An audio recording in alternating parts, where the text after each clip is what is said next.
Buen día, buenas tardes, buenas noches. Hoy vamos a tener otra clase, las determinantes del gasto cardíaco. Creo que hasta ahora no me presenté, si bien ya les di una o dos clases. Mi nombre es Juan Pablo Guzmán, yo soy médico cardiólogo y actualmente soy el jefe de residentes del Hospital Británico de Buenos Aires. Empecemos. Los objetivos de la clase son identificar los factores determinantes de la descarga sistólica, del volumen sistólico, describir algunos conceptos ya descritos en clases previas: precarga, poscarga, estado inotrópico, tanto en una fibra aislada como en el corazón, interpretar el loop presión-volumen y sus modificaciones, describir la relación entre la tensión parietal, el radio de la cavidad y la presión intraventricular, y explicar el concepto de la fracción de eyección y su importancia en el día a día. También señalar las propiedades diastólicas del miocardio y su importancia en la práctica médica. Esto lo vamos a ir viendo medio desordenados, así que empecemos. Bien, recordemos que la función principal del corazón es impartir, darle energía a la sangre para generar y mantener la presión arterial, elemento necesario para proporcionar una perfusión adecuada de todos los órganos de la economía. El corazón logra esto contrayéndose, entonces sus paredes musculares, que están alrededor de una cámara cerrada, generan el suficiente presión para impulsar la sangre desde el ventrículo izquierdo a través de la válvula aórtica hacia la aorta.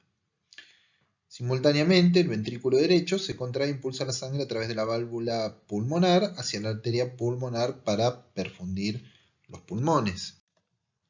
Cada vez que el corazón late, se expulsa un volumen de sangre que está contenida en los ventrículos, ¿no? Tanto en el izquierdo como en el derecho, hacia la aorta y a la arteria pulmonar respectivamente. En promedio, a lo largo del tiempo, la cantidad de sangre expulsada por cada latido hacia la aorta es esencialmente la misma que el volumen de sangre expulsada por latido hacia la arteria pulmonar. Esto es lo que se conoce como volumen sistólico. El volumen sistólico en un hombre sano de 70 kilos es cercano a los 70 mililitros. Visto de otra manera, es el volumen de fin de diástole, o sea, el volumen que yo tengo dentro de la cavidad cardíaca, ventricular, al final de la diástole, menos el volumen de fin de sístole. Esto quiere decir que es la cantidad de sangre que sale del ventrículo en cada latido. Importante recordar que si bien cada vez que uno se refiere al volumen sistólico suele hablar del volumen sistólico del ventrículo izquierdo, el ventrículo derecho tiene un volumen sistólico que es virtualmente el mismo mientras no haya comunicaciones entre la cavidad izquierda y la derecha, comunicaciones patológicas. Esto es importante porque fíjense que si el volumen de sangre difiriera en 1 mililitro en un latido, pongamos el ejemplo, ventrículo izquierdo tiene un volumen sistólico de 70 mililitros, ventrículo derecho un volumen sistólico de 71, o sea, 1 mililitro de diferencia. Con un latido hay 1 mililitro que quedaría en el circuito, o sea, en los pulmones. Con 2 latidos, 2 mililitros estarían en los pulmones. A lo largo de una hora, la cantidad de líquido acumulado en los pulmones sería considerable.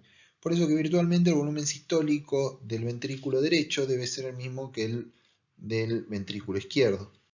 Cuando este volumen sistólico se multiplica por la frecuencia cardíaca, o sea, la cantidad de latidos que tiene el corazón en un minuto, eso se conoce como volumen minuto. El volumen minuto se expresa en mililitro minuto y es también conocido como gasto cardíaco. Esto en el castellano, esto es porque en la lengua anglosajona, en el inglés, se conoce como cardiac output, y cuando se tradujo esto en los primeros libros de fisiología que llegan traducidos a América Latina cerca de la década del 50, del 60, lo tradujeron personas que no eran médicos y entonces tradujeron esta palabra, cardiac output, como gasto cardíaco. Así que no hay que buscarle una explicación a por qué gasto cardíaco. Y creo que es más adecuado el término de volumen minuto, si bien en la práctica se pueden usar cualquiera de los dos sin distinción. Otra cosa a recordar es que no es lo mismo el volumen minuto en reposo de una persona que pesa 120 kilos a el volumen minuto en reposo de una persona que pesa 50 kilos. Es por eso que es importante expresar al volumen minuto ajustado a la superficie corporal. Este ajuste, que no es otra cosa que volumen minuto sobre superficie de área corporal, se conoce como índice cardíaco y se expresa en la unidad de litro minuto por metro cuadrado. Recordando lo que venimos viendo en clases pasadas, el ciclo cardíaco se puede dividir en dos fases principales, la sístole y la diástole. La diástole representa el periodo del tiempo en el que los ventrículos están relajados. Durante la mayor parte de este periodo, la sangre fluye de manera pasiva desde la aurícula izquierda y la aurícula derecha hacia el ventrículo izquierdo y el ventrículo derecho, respectivamente. La sangre fluye a través de las válvulas auriculoventriculares que separan las aurículas de los ventrículos. La aurícula derecha recibe sangre venosa del cuerpo a través de la vena cava superior y la vena cava inferior, mientras que la aurícula izquierda recibe sangre oxigenada de los pulmones a través de 4 venas pulmonares que ingresan a la misma. Al final de la diástole, ambas aurículas se contraen, lo que impulsa una cantidad adicional de sangre hacia los ventrículos. La sístole representa el tiempo durante el cual los ventrículos izquierdo y derecho se contraen y expulsan sangre hacia la aorta y la arteria pulmonar. Durante la sístole, las válvulas aórtica y pulmonar se abren para permitir la eyección hacia la aorta y la arteria pulmonar. Las válvulas aurículo-ventriculares están cerradas durante la sístole, por lo que no entra sangre a los ventrículos. Sin embargo, la sangre continúa entrando en las aurículas a través de las cavas y las pulmonares. Recordemos que la utilidad de tener aurículas en la evolución es justamente esa. Es una cavidad que se va llenando mientras la otra cavidad está expulsando sangre. Siempre pongo el ejemplo de, imagínense el inodoro, ¿no? Ustedes vacían la mochila del inodoro y ya no lo pueden usar más, porque hay que esperar a que esa mochila se llene. Si ustedes tuviesen la necesidad de usar el inodoro repetidas veces, tendrían que esperar cada vez que se llene la mochila de agua.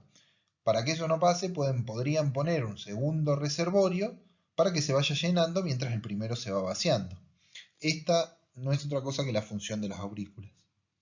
Bien, el diagrama del ciclo cardíaco que se muestra acá arriba, tanto a la izquierda como a la derecha, muestra los cambios en la presión del ventrículo izquierdo y de los cambios en el volumen del ventrículo izquierdo. En el de arriba a la izquierda también puedo ver lo que sucede en el tiempo con el electrocardiograma. Los loops o bucles de presión-volumen, como los dos que están abajo, son el mismo, nada más que uno está animado en tiempo y se relacionaría en el tiempo con las presiones del ventrículo, como se ve en el gráfico de arriba.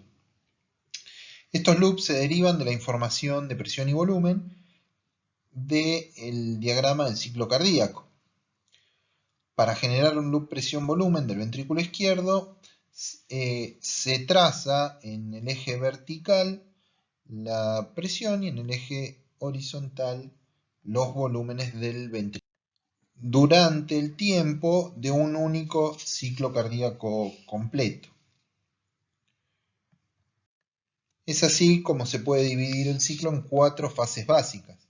Llenado ventricular sería lo que en el gráfico de arriba a la derecha es el momento A. Contracción isovolumétrica, fase B, ahí comienza la sístole. Eyección, la fase C, siempre en el cuadro de arriba a la derecha. Continuación de la sístole y la relajación isovolumétrica, que es la fase D, que junto con la fase A forman la diástole. Por ende, si uno relaciona esto en el gráfico de abajo a la derecha, es el loop presión-volumen, el punto 1 del loop es la presión y el volumen al final del llenado ventricular, o sea, al final de la diástole, y por lo tanto representan la presión telediastólica y el volumen de fin de diástole para el ventrículo. A medida que el ventrículo comienza a contraerse isovolumétricamente, o sea, la fase B, la válvula mitral se cierra y la presión del ventrículo aumenta, pero el volumen del ventrículo permanece igual. Esto resulta en una línea vertical, o sea, todas las válvulas están cerradas, el volumen no puede cambiar porque la sangre no puede ir para ningún lado. Una vez que la presión ventricular excede la presión diastólica de la aorta, la válvula aórtica se abre. Esto en el loop se ve como el punto 2 y comienza la eyección, que en el gráfico de arriba está marcado como fase C. Durante esta fase, el volumen del ventrículo izquierdo disminuye a medida que la presión del ventrículo aumenta hasta un valor máximo. Y luego el ventrículo comienza a relajarse disminuyendo la presión. Cuando la válvula aórtica cierra, cesa la eyección de sangre del ventrículo y el ventrículo se relaja de manera isovolumétrica. Es decir, la presión del ventrículo cae, pero el volumen se mantiene sin cambios, porque por lo tanto la línea que se ve acá es vertical, todas las válvulas están cerradas. El volumen del ventrículo izquierdo en este momento es el volumen telesistólico, también conocido como volumen residual. Cuando la presión del ventrículo izquierdo cae por debajo de la presión auricular izquierda, la válvula mitral se abre. Esto en el loop está marcado como el punto 4 y el ventrículo comienza a llenarse. Inicialmente la presión del ventrículo continúa cayendo a medida que el ventrículo se llena porque el ventrículo todavía se está relajando. Sin embargo, una vez que el ventrículo está completamente relajado, la presión del mismo aumenta gradualmente a medida que aumenta el volumen del ventrículo. El ancho del bucle representa la diferencia entre el volumen de fin de diástole y el volumen de fin de sístole. Esto, como habíamos definido filminas atrás, es lo que se conoce como volumen sistólico. Ahí está marcado por sus siglas en inglés SB, Systolic Volume. Esto es importante porque si las propiedades del ciclo cardíaco cambian y el loop presión-volumen se ensancha, quiere decir que mi volumen sistólico va a ser mayor. Si en cambio el loop presión-volumen se angosta, quiere decir que mi volumen sistólico va a ser menor. El llenado ventricular, o sea, lo que está entre el punto 4, el loop de abajo a la derecha, y el punto 1, ocurre a lo largo de una curva que se conoce como relación presión-volumen telediastólica, o curva de llenado pasivo para el ventrículo. La pendiente de esta curva, que sus siglas en inglés están puestas ahí, EDPBR, es la recíproca de la distensibilidad ventricular. Por lo tanto, los cambios en la distensibilidad del ventrículo alteran la pendiente de la curva de llenado pasivo. Por ejemplo, en la hipertrofia ventricular, el ventrículo se adapta menos, es decir, es más rígido, y por lo tanto aumenta la pendiente de la curva de llenado. Esto da como resultado presiones más altas durante el llenado a un volumen ventricular determinado. Esto lo vamos a ver filminas más adelante. Otro ejemplo de cómo se puede alterar esta curva es cuando un ventrículo se dilata de forma crónica, como ocurre, por ejemplo, en la miocardiopatía dilatada o en una valvulopatía de insuficiencia. Un ventrículo dilatado tiene una mayor distensibilidad pasiva y por lo tanto la pendiente de la curva de llenado se reduce. Esto da como resultado presiones ventriculares más bajas durante el llenado a cualquier volumen ventricular. Por otro lado, el estado inotrópico de un ventrículo se puede definir como la presión máxima que puede desarrollar el ventrículo en cualquier volumen izquierdo.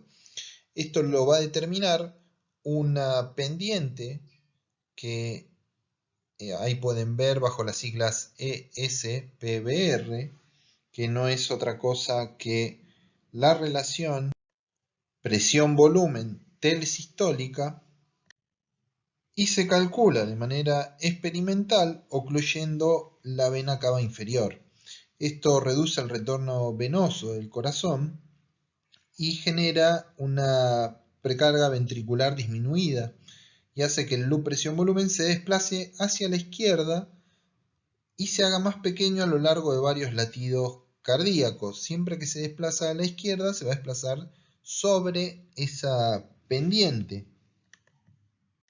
Es importante señalar que el loop presión-volumen nunca puede cruzar esa pendiente, el ESPBR, porque básicamente esta pendiente define la presión máxima que se puede generar con un estado inotrópico dado. Si uno aumentara el estado inotrópico del corazón, esa pendiente se elevaría. Siempre recordando que todos estos fenómenos tienen representación tanto electrocardiográfica como a nivel de los ruidos cardíacos y también a nivel de la presión venosa. Les dejo este gráfico para que los recuerden. Todo esto ya lo hemos visto en clases pasadas. Bien, entonces cuando uno habla de determinantes del volumen sistólico, son todos aquellos que definen su cantidad. Vamos a ir desarrollando cada uno de ellos, pero primero quería recordarlos y quería recordar cuál es la determinante más importante de cada uno de ellos. La precarga. La precarga básicamente se puede definir como el volumen de fin de diástole, así que el retorno venoso va a ser uno de los determinantes fundamentales de la precarga.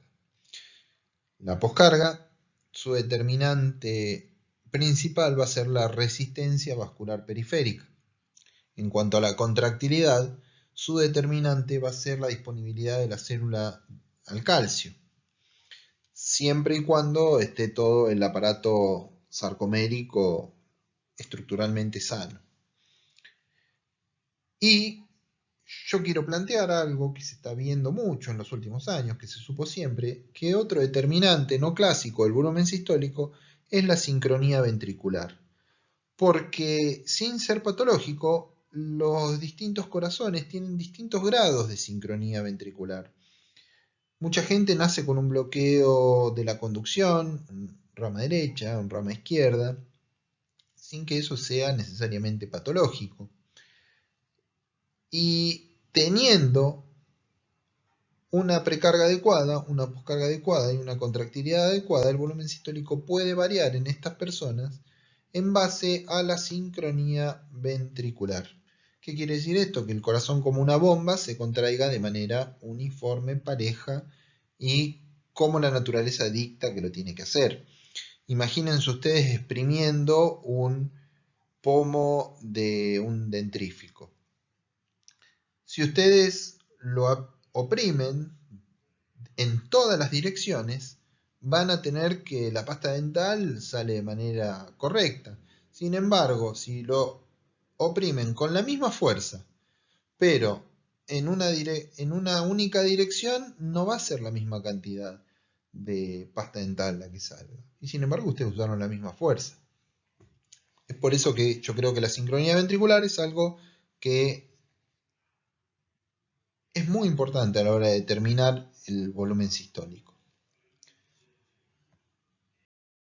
En cuanto a los determinantes del volumen sistólico recién mencionados, la precarga representa la carga del ventrículo previa a la contracción, o sea, la tensión que soportan las paredes del ventrículo al final de la diástole. Básicamente podemos definir a la precarga, si bien es una presión, como el volumen de fin de diástole. A partir de ahora el volumen de fin de diástole va a ser sinónimo de la precarga. Y dentro de los determinantes del volumen de fin de diástole es importante destacar el retorno venoso, la distensibilidad del ventrículo, o sea, su complacencia, y la sístole auricular. En este contexto es importante destacar que si nosotros tomamos a estos determinantes de precarga, el retorno venoso es uno de los más importantes. Y hay múltiples factores que determinan el retorno venoso, de los cuales son todos extracardíacos. El retorno venoso va a estar determinado por la diferencia entre la presión de llenado media de los órganos y la presión de la aurícula derecha. Mientras esta diferencia de presiones se hace más elevada, más retorno venoso tengo. Entonces, si yo empiezo a enumerar factores que determinan el retorno venoso, me encuentro con la bomba respiratoria, la bomba muscular, el volumen total de sangre, o sea, la volemia, la distinta descarga simpática y la posición de pie. Algunos de estos factores no es necesario detallarlos. Por ejemplo, la volemia es algo lógico, ¿no? Si yo tengo mayor volemia, tengo mayor retorno venoso. Si tengo menor volemia, por ejemplo, una persona que pierde un órgano, alguien que le amputan una pierna, en el momento posterior a la amputación se pierde toda la volemia de ese miembro, por ende el retorno venoso disminuye, por ende la precarga disminuye, o sea, el volumen de fin de diástole es menor en esa persona. Mientras que otros factores, que sí me gustaría detallar brevemente, son la bomba respiratoria. Estos son cambios en la presión que se crean, en presión intratorácica, que se crean durante partes del ciclo respiratorio, sobre todo la inspiración, en donde la génesis de esa presión negativa genera como un efecto suctorio que se transmite a las paredes de la aurícula, disminuyendo la presión, por ende aumentando ese gradiente de presión, por ende aumentando el retorno venoso. Otro factor que también me gustaría detallar brevemente es la bomba muscular, ¿no? La contracción del músculo esquelético funciona una suerte de ordeñe. Imagínense los músculos de las piernas haciendo fuerza, bombeando la sangre de las venas que poseen válvulas, para así bombear la sangre hacia el centro, hacia el corazón.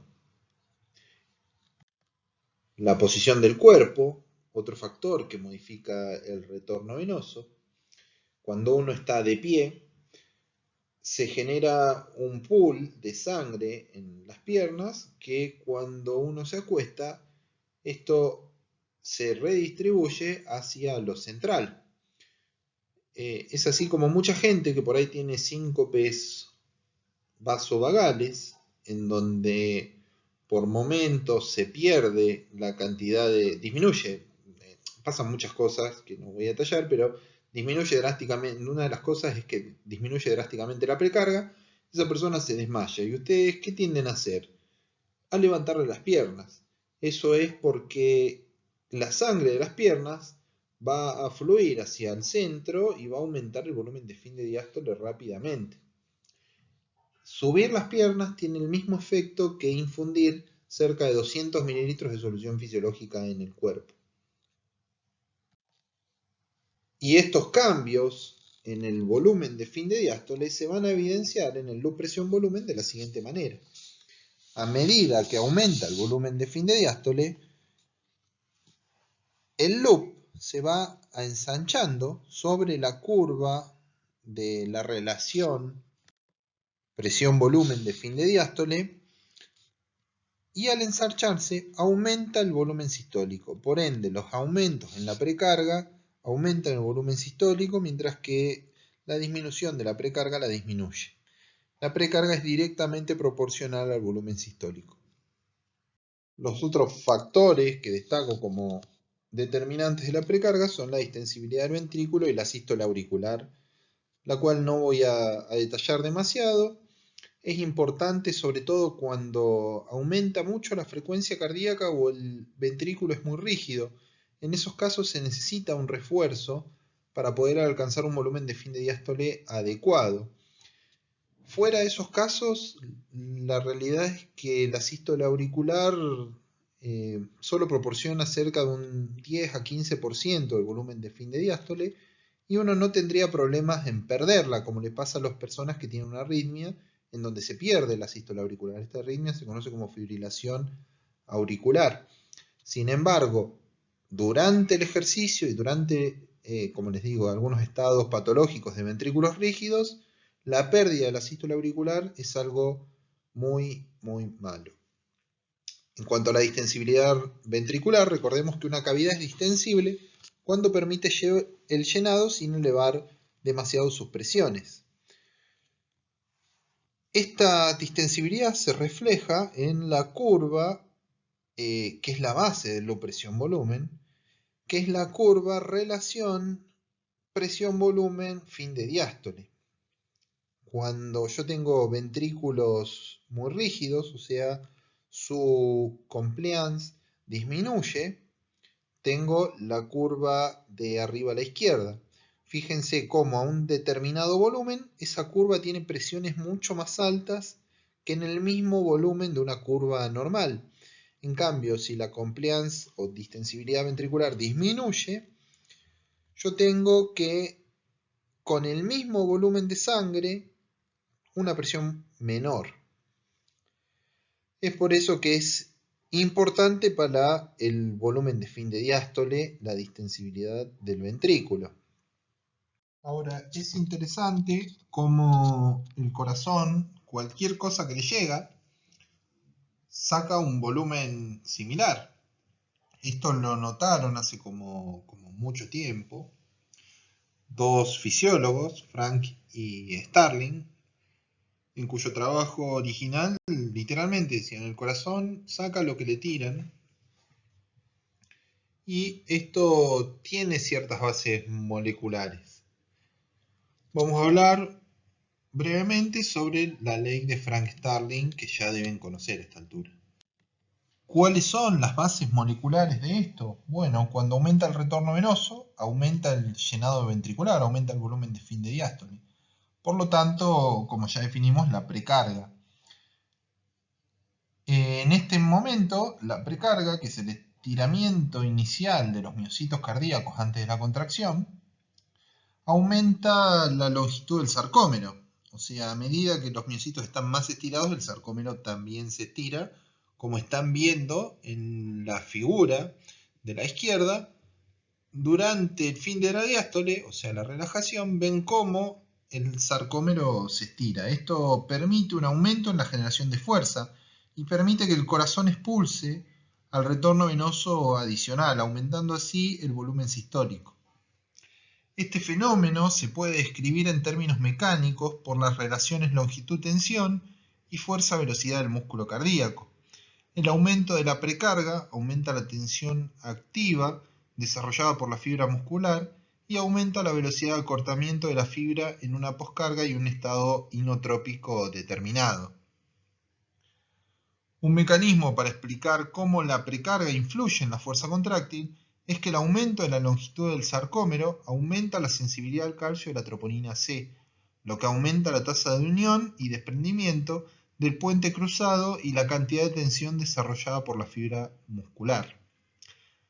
Sin duda hay otros mecanismos involucrados, nada más que no son poco conocidos, no se conocen, y el efecto del aumento de la longitud del sarcómero sobre las células contráctiles se denomina activación dependiente de la longitud. Importante que, según este punto de vista, los cambios en la fuerza de contracción no son solo el resultado de un cambio en la inotropía, sino que debido a que ahora se conoce que los cambios en la precarga están asociados con el manejo alterado del calcio y la afinidad por la troponina C por el calcio, no se puede hacer una distinción mecanicista clara entre cambios dependientes de la longitud, o sea, el mecanismo de Frank-Starling, y cambios independientes de la longitud, o sea, mecanismos inotrópicos. También es importante recordar que este mecanismo tiene un límite. Este límite seguramente está dado por la cantidad de sarcómero que se puede estirar, viéndolo desde un punto de vista muy simple, muy sencillo. Esto lo pueden ver en el gráfico de la derecha, en donde en el eje vertical uno tiene el volumen minuto y en el eje horizontal uno tiene el volumen de fin de diástole, o sea, la precarga.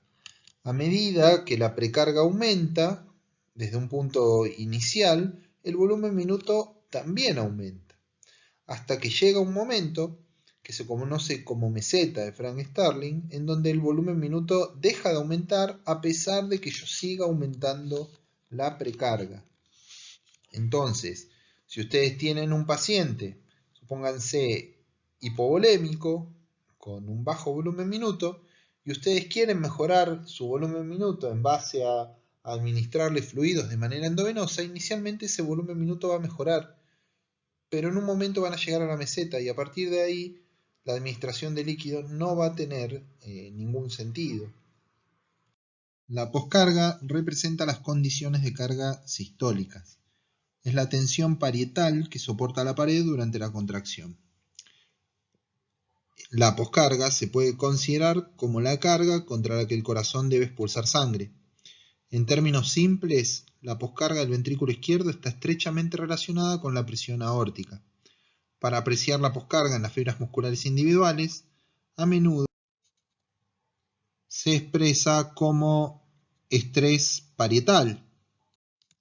Esta relación es similar a la ley de Laplace, que establece que la tensión de la pared es proporcional a la presión multiplicada por el radio para esferas o cilindros de paredes delgadas. Por lo tanto, la tensión de la pared es la tensión de la pared dividida por el espesor de la pared. La ecuación exacta la vamos a ver en filminas que vienen. Y debería ajustarse a la forma de la cámara cardíaca que cambia durante el ciclo cardíaco. Por lo tanto, a veces asume una sola relación geométrica. Es por eso que la relación de la que veníamos hablando se expresa como una proporcionalidad para resaltar cómo la presión, el radio y el espesor de la pared contribuyen a la poscarga. La presión que genera el ventrículo durante la eyección sistólica está muy cerca de la presión aórtica, a menos que exista una patología, como por ejemplo la estenosis aórtica, en cuyo caso la presión del ventrículo izquierdo durante la eyección puede ser mucho mayor que la presión aórtica.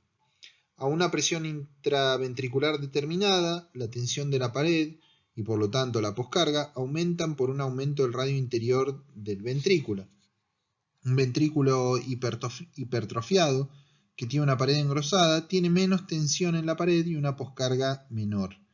La hipertrofia, por lo tanto, puede considerarse como un mecanismo que permite que más fibras musculares paralelas, en realidad unidades de sarcómero, compartan la tensión de la pared que se determina a una presión y un radio dados. Cuanto más gruesa es la pared, menos tensión experimenta cada unidad del sarcómero. La poscarga aumenta cuando aumenta la presión aórtica y la resistencia vascular sistémica, por estenosis de la válvula aórtica, por ejemplo, y por dilatación ventricular. Cuando aumenta la poscarga hay un aumento en el volumen telesistólico y una disminución en el volumen sistólico. Como se muestra en el loop, el aumento de la precarga, sería la curva en rojo, claro, disminuye el volumen telesistólico. La base de este cambio se encuentra en la relación fuerza-velocidad de los miocitos cardíacos.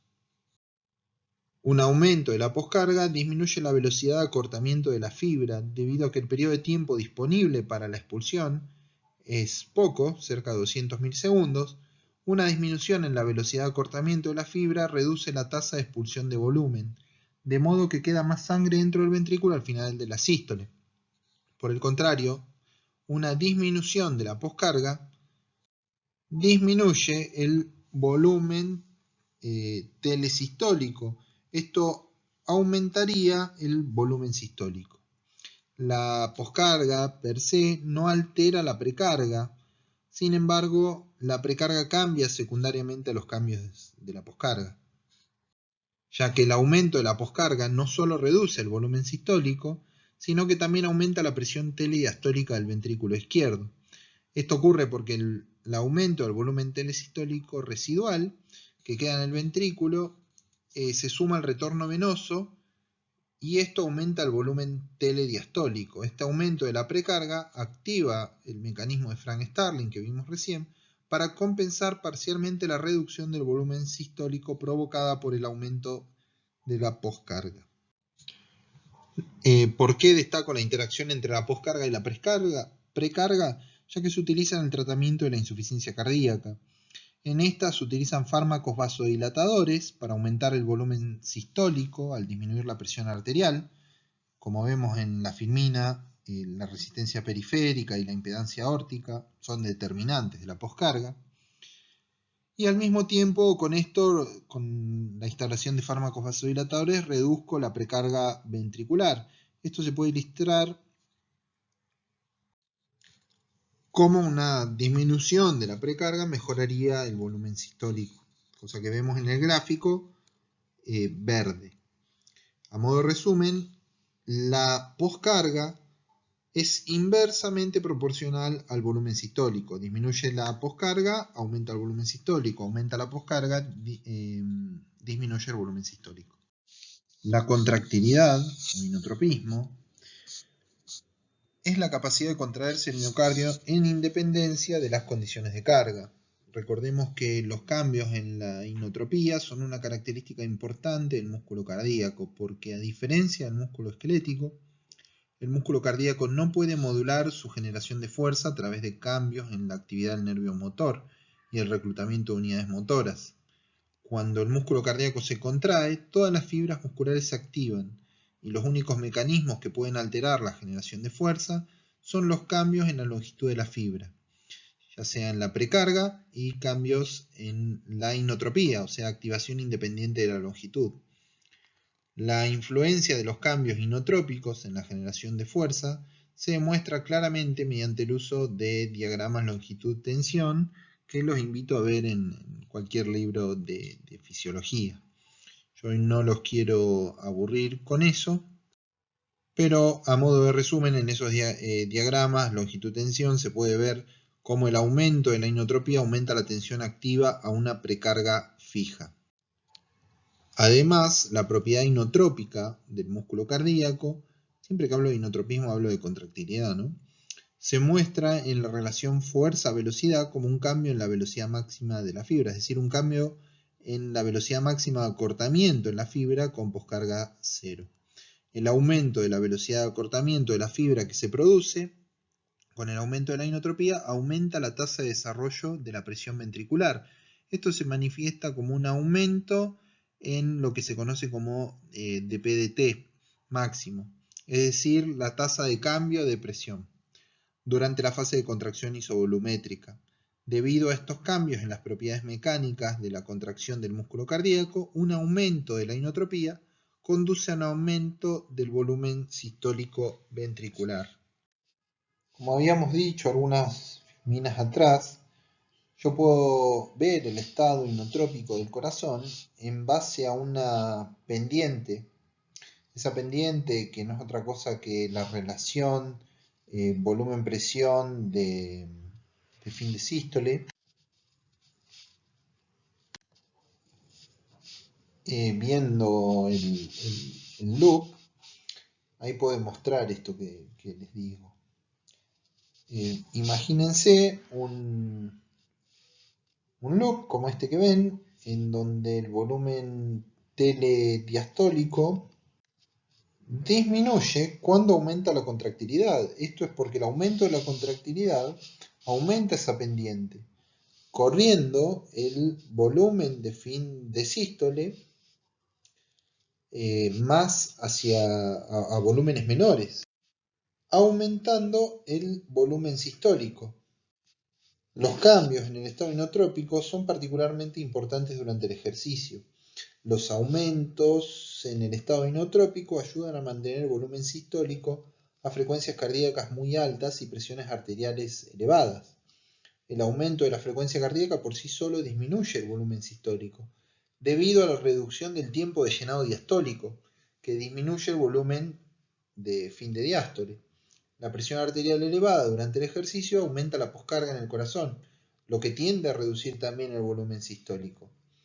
Cuando el estado inotrópico aumenta, al mismo tiempo el volumen telesistólico disminuye, de modo que el volumen sistólico se puede mantener y permitir que aumente a pesar del tiempo reducido para el llenado ventricular y las presiones arteriales elevadas. ¿Y quién regula la contractilidad? Bueno, el mecanismo más importante son el sistema autónomo. Los nervios simpáticos desempeñan un papel destacado en la regulación inotrópica ventricular y auricular, mientras que los nervios parasimpáticos, o sea, eferentes vagales, tienen un efecto inotrópico negativo significativo en las aurículas, pero solo un efecto pequeño en los ventrículos. Bajo ciertas condiciones, por ejemplo el ejercicio, el estrés, la ansiedad, los niveles altos de adrenalina circulante aumentan los efectos adrenérgicos simpáticos. En el corazón humano, un aumento brusco de la poscarga puede provocar un aumento del inotropismo. Esto se conoce como efecto ANREP. Un aumento de la frecuencia cardíaca también estimula la inotropía. Esto se conoce como efecto Bowditch o inotropía dependiente de frecuencia. Este último fenómeno probablemente se deba a la incapacidad de la bomba sodio-potasio ATPasa para mantener al día la entrada de sodio a frecuencias cardíacas tan elevadas, lo que conduce a una acumulación de calcio intracelular a través del intercambiador sodio-calcio. La insuficiencia sistólica que resulta de miocardiopatía, isquemia, valvulopatías, arritmias y otras afectaciones se caracteriza por una pérdida del inotropismo. En estos estados uno puede utilizar en su arsenal terapéutico como médico un montón de fármacos inotrópicos para estimular el corazón. Particularmente en cuadros de insuficiencia cardíaca, shock cardiogénico y ocasionalmente en la insuficiencia cardíaca crónica. Estos fármacos incluyen algunos antiarrítmicos como la digoxina, agonistas de los receptores adrenérgicos, la dopamina, la dobutamina, la adrenalina, el isoproterenol, o inhibidores de la fosfodiesterasa como la milrinona. Todos estos, salvo la digoxina, de uso endovenoso. Actualmente se está probando un inotrópico por vía oral conocido como omecamtiv mecarbil. Sin embargo, todavía no hay suficiente evidencia para empezar a usarlo en la práctica clínica habitual. Y yendo al mecanismo molecular del inotropismo, básicamente son todas las vías que involucran el aumento de calcio intracelular, ya sea por un ingreso de calcio a la célula o por la liberación del retículo sarcoplasmático. Durante el potencial de acción, ¿no? Sobre la fase 2 del potencial de acción. Otro mecanismo de aumento del inotropismo es la sensibilización de la troponina C al calcio. A modo resumen, recordando la definición más matemática de gasto cardíaco, que es la frecuencia cardíaca multiplicada por el volumen sistólico, uno podría entender que la regulación del volumen minuto está dado por los nervios parasimpáticos y simpáticos que modifican la frecuencia cardíaca a nivel del nodo sinusal y por distintos factores que regulan el volumen sistólico, ya sea lo que regula el volumen final de la diástole, principalmente el retorno venoso, lo que regula el estado inotrópico, sobre todo el tono simpático, y lo que regula la poscarga, o sea, la resistencia periférica total y la presión arterial media. Si uno lo pusiera en un término más sencillo para pensar, uno podría pensar que el volumen minuto es algo así como la velocidad que desarrolla una bicicleta. Ustedes me dicen, sí, una bicicleta, déjenme explayarme un poquito más. Si ustedes tuvieran una bicicleta, y de nuevo la velocidad sería el volumen minuto, y ustedes tuvieran una cantidad de pedaleadas por minuto y la aumentaran, la velocidad debería ser mayor. Si Si ustedes disminuyesen la cantidad de pedaleadas que le dan por minuto, o sea, la frecuencia cardíaca, la velocidad, o sea, el gasto cardíaco debería ser menor. Eso hace que la frecuencia cardíaca sea directamente proporcional al volumen minuto. Si ustedes van a la fuerza que sus piernas generan sobre los pedales, independientemente a si ustedes vienen en pendiente, en descenso o con la velocidad previa que vienen, mientras más fuerza hacen, más velocidad va a tener la bicicleta. Esto no es otra cosa que la contractilidad. Si hacen menos fuerza, la bicicleta va a tener menos velocidad como resultado final. Entonces hablamos de que la contractilidad es directamente proporcional al gasto cardíaco. Si ustedes ya venían con velocidad, obviamente si esa velocidad inicial era mayor, su velocidad final va a ser mayor, porque a todos están pedaleando, ¿no? Esto no es otra cosa que la precarga, el volumen de fin de diástole, el volumen con el que empiezan la descarga sistólica. Y no es lo mismo estar en una pendiente, o sea, bici hacia arriba, o estar en un descenso, bici hacia abajo. Esto no es otra cosa que la poscarga, la resistencia que ustedes tienen que afrontar. Entonces esto es inversamente proporcional al volumen sistólico. Mientras más pendiente, más carga tiene que vencer esa bicicleta para alcanzar más velocidad. Y menos pendiente es mucho más fácil su trabajo. Bueno, recordando un poco la ley de Laplace, cosa que ya discutimos cuando hablamos de poscarga, esta ley que fue descrita por un fisiólogo de apellido Laplace, un francés, que nos dice que la tensión a la que está sometida una pared no es otra cosa que la presión que soporta la pared por el radio sobre 2 veces el espesor. ¿Por qué quiero traer de nuevo esto que ya vimos en la fisiología respiratoria y algunas filminas atrás a cuenta? Porque el corazón puede sufrir aumentos en su tensión parietal debido a aumentos en la presión de la pared o aumentos en el volumen. Estos aumentos crónicos que repercuten en el funcionamiento del corazón, básicamente es un corazón que va a trabajar a presiones mayores, con mayor trabajo y mayor gasto de ATP, se compensan. ¿De qué manera se compensan? Aumentando el espesor parietal. Recordemos que el aumentar el espesor parietal disminuye la tensión a la que está sometida la pared.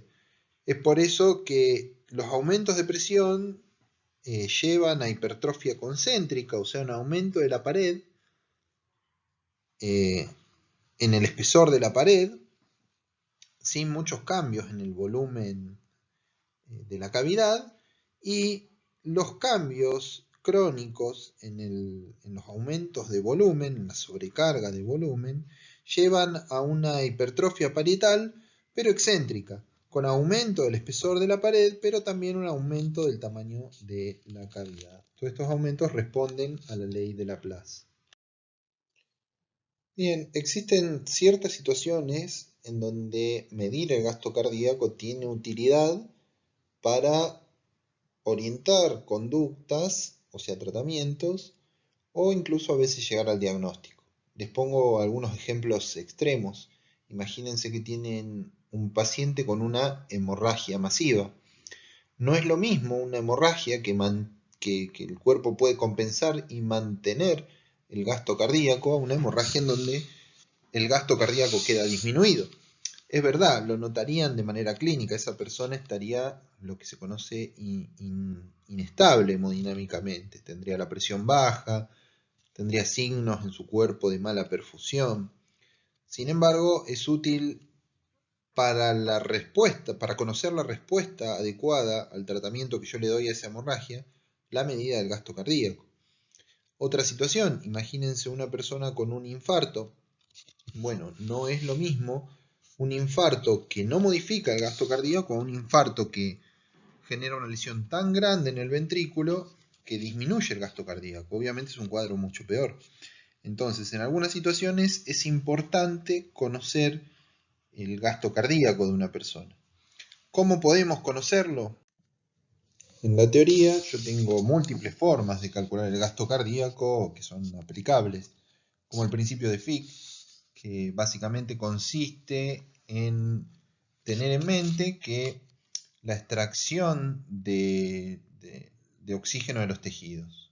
Entonces, si uno tuviese la posibilidad de medir el oxígeno en sangre arterial y venosa, considerando sangre arterial la que está recién saliendo del corazón y sangre venosa obviamente la que está a punto de entrar al corazón, uno podría asumir que si el gasto cardíaco está elevado,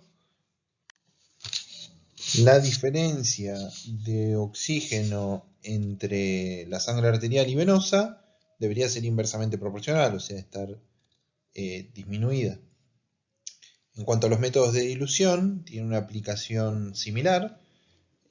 Uno inyecta en una parte del sistema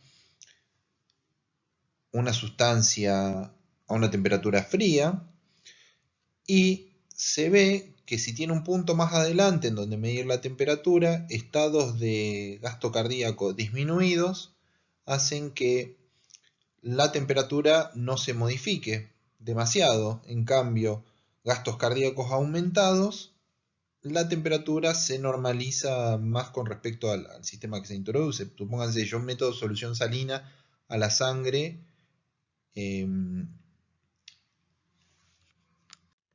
fría a unos 10 grados y la temperatura del cuerpo es otra, es mucho mayor, es cercana a los 36 grados. En ese contexto, si se mantiene fría esa solución a lo largo del circuito, el gasto cardíaco está bajo. Si en cambio el gasto cardíaco está elevado, esa sangre va a tomar la temperatura más rápidamente del sistema en el que yo la introduje. Eso se conoce como termodilución. Perdón, en cuanto a los métodos de dilución, es similar al método de termodilución, solo que diluye una sustancia, por ejemplo un colorante. Son sistemas, los de dilución, son sistemas un poco más invasivos, porque ustedes piensen que requiero tomar una muestra de sangre, y los métodos de dilución se hacen con una muestra venosa, por lo general de la arteria pulmonar, y una muestra de la aorta. La ecocardiografía, un método que me permite estimar también el gasto cardíaco.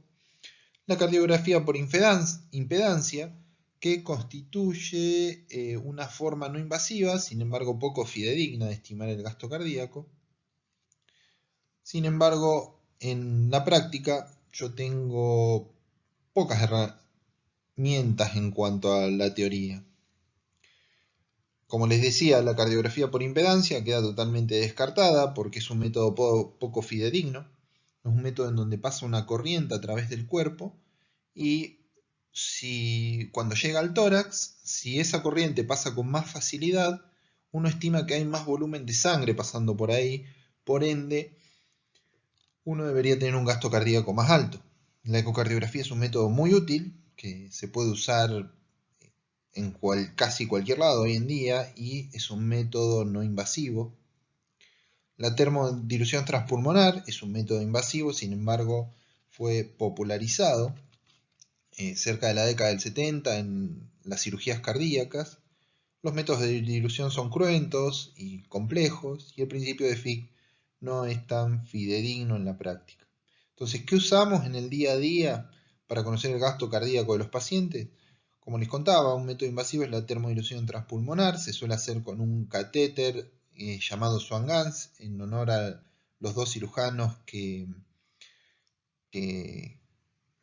lo diseñaron. Ellos tenían el problema, trabajaban en la costa oeste de Estados Unidos y contaban con el problema de que los catéteres eran rígidos y era muy difícil abordar la arteria pulmonar. Entonces ellos diseñaron un catéter flexible con un balón en la punta, lo diseñaron estando en la playa y veían cómo los barcos navegaban veleros con la vela y el viento. Entonces ellos dijeron, vamos a poner una suerte de vela, que es un globito en la punta del catéter, y que vaya con el viento del cuerpo, que es el movimiento de sangre. Eso hace que sea muy, muy sencillo colocar un catéter de Swan-Ganz. Se aborda por una vena del cuello, por lo general, se puede hacer también de forma subclavia, y esto llega por la vena cava superior hasta la aurícula derecha, de ahí al ventrículo derecho y de ahí a la arteria pulmonar.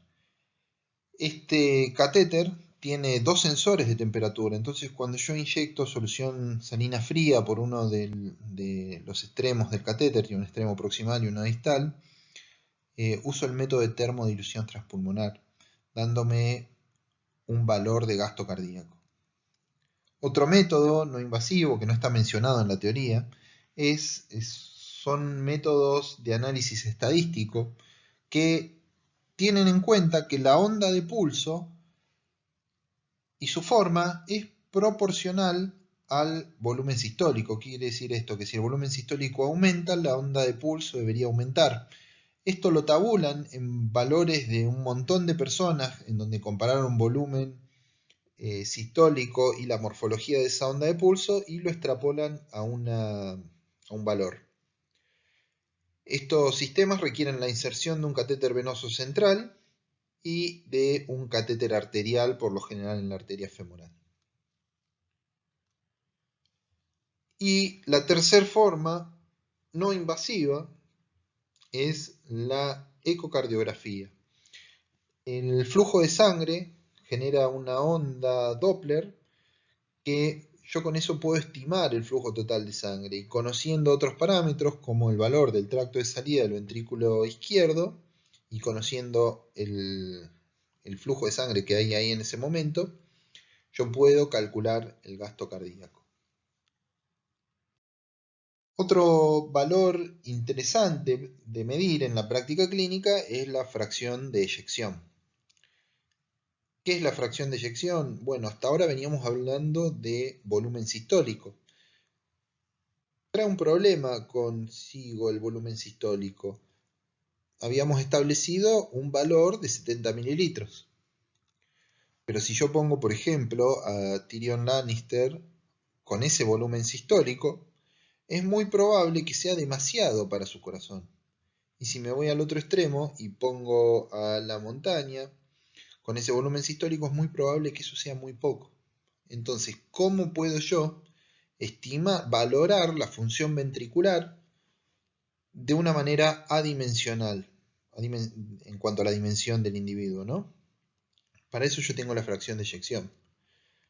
La fracción de eyección no es otra cosa que el volumen sistólico sobre el volumen de fin de diástole, recordando que el volumen sistólico era el volumen de fin de diástole menos el volumen de fin de sístole. Todo esto multiplicado por 100 me da un valor porcentual que lo normal es más del 50%. Visto de otra manera, no es más que el porcentaje de sangre que eyecta el ventrículo. ¿Qué quiere decir esto? De que si yo tengo X volumen de fin de diástole, o sea, pongamos un valor, el de siempre, 140 mililitros, y yo eyecto la mitad, el volumen sistólico es 70 mililitros. Ahora, si yo tenía un volumen de fin de diástole mayor, 200 mililitros, ¿cuánto va a eyectar? Y si eyecta el 50%, va a eyectar 100 mililitros.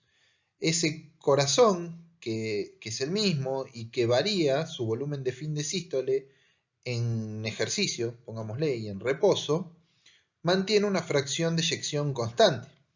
Ese es un valor indicador de la función ventricular. Y tiene en cuenta esto que les mencionaba, que es adimensional. Es mejor utilizar la fracción de eyección para definir la función ventricular sobre el volumen sistólico.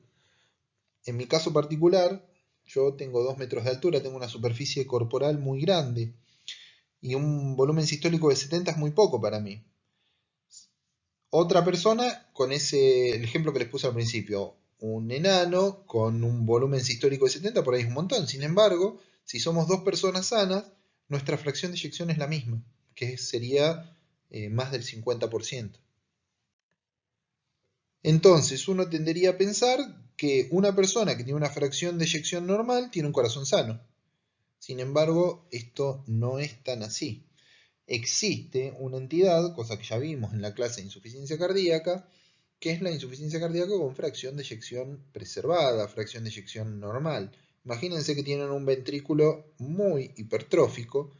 Ese ventrículo no necesariamente es sano y por ahí tiene una fracción de eyección normal, pero tiene una cavidad tan chica por la hipertrofia que maneja volúmenes sistólicos muy bajitos. Supónganse que tiene un volumen de fin de diástole de 100, una fracción de eyección del 50% y un volumen sistólico de 50 mililitros. Eso por ahí para una persona de 70 kilos es bajo. Sin embargo, su fracción de eyección es conservada. No es mi intención marearlos, quiero que quede como concepto que la fracción de eyección es un excelente estimador de la función ventricular, ya sea izquierda o derecha, y no necesariamente habla de que un corazón sea sano. Existen entidades que afectan al corazón con fracción de eyección normal. Es más, cuando uno va a los pacientes que tienen insuficiencia cardíaca de la totalidad, la mitad tiene fracción de eyección preservada y la otra mitad tiene fracción de eyección deteriorada. Siguiendo con esto de la fracción de eyección normal y un corazón enfermo, uno tendría que pensar que cuando habla de fracción de eyección conservada y un estado patológico, uno está hablando de disfunción diastólica. Recordemos que la diástole, desde un punto de vista mecánico, comienza con el cierre de la válvula aórtica y termina con el cierre de la válvula mitral. Sin embargo, desde un punto de vista molecular, es el tiempo donde se disocian los puentes actina y miosina. Recordemos que, como ya lo vimos al principio, esto es un fenómeno activo que requiere gasto de energía. Uno tiene esa idea de que la diástole es la relajación del corazón, la relajación de un músculo es algo que se da sin esfuerzo, y no es así. La diástole es un fenómeno que consume energía. Y en cuanto a la disfunción diastólica, es la incapacidad del ventrículo para llenarse a bajas presiones auriculares. Esto podría deberse a un deterioro de la relajación, como fenómeno activo que es, o a un deterioro de la complacencia del ventrículo, como fenómeno pasivo. Pongamos el ejemplo de la hipertrofia ventricular que les mencioné unas diapositivas atrás. Si el corazón está muy hipertrófico, tiene un aumento en el tamaño de sus miocardiocitos, eso disminuye la complacencia del ventrículo. Entonces, si recordamos las primeras filminas, los invito a verlas de nuevo, uno requiere para lograr el mismo llenado una presión mucho mayor. Para llenar, cuando hablo de llenado hablo de volumen. Entonces eso desplaza la base del loop presión-volumen. Entonces, complacencias disminuidas generan problemas en el llenado. Todo esto puede deberse a múltiples entidades que ya las van a conocer. Distintas situaciones, bueno, como les mencionaba, la hipertrofia, el reemplazo de tejido miocárdico por tejido fibroso o tejido fibrolipídico. Hay muchas entidades que hacen eso. La displasia ritmogénica del ventrículo derecho es una de ellas. El depósito de sustancias entre las distintas fibras miocárdicas, por ejemplo, el depósito de amiloide, el depósito de cobre, como en el Wilson, si bien es raro, la afectación cardíaca existe, el depósito de hierro, como en la hemocromatosis, otras entidades, la misma isquemia. Si un corazón está isquémico, no recibe la cantidad de nutrientes, recordemos que la diástole es un fenómeno pasivo. Es por eso que, perdón, todo lo contrario, ¿no? Justamente hablaba de eso, un fenómeno activo, con un gasto de energía. Entonces, si el músculo está isquémico, tiene problemas en la diástole. no es que es solo sístole. Por eso, cuando históricamente se divide la insuficiencia cardíaca en insuficiencia cardíaca sistólica y diastólica, los cardiólogos estamos en contra de esa división, porque si bien existe la disfunción diastólica aislada, no existe la disfunción sistólica sin un componente de disfunción diastólica. Pensando en otra entidad, imagínense que ustedes tienen el pericardio lleno de líquido, como lo van a ver en clases posteriores. Si el corazón tiene un montón de líquido alrededor que no lo deja relajarse, no lo deja llenarse, también tiene disfunción diastólica. Bueno, todas estas entidades hacen que la disfunción diastólica sea algo que se ve habitualmente en la práctica clínica y muchas veces se piensa poco. Bueno, muchas gracias por su atención. En cuanto a la última filmina, vuelvo a recordarles que si van a la filmina de precarga y complacencia, y la filmina que le sigue, que es la de complacencia ventricular, ahí podrían llegar a jugar un rato y ver cómo modificaría el loop presión-volumen en base a una disfunción diastólica. Cualquier duda, pregunta, tiene mi mail. Tardo en contestar, varios días quizás, pero voy a contestarles. Les mando un saludo, estudien mucho y nos vemos pronto.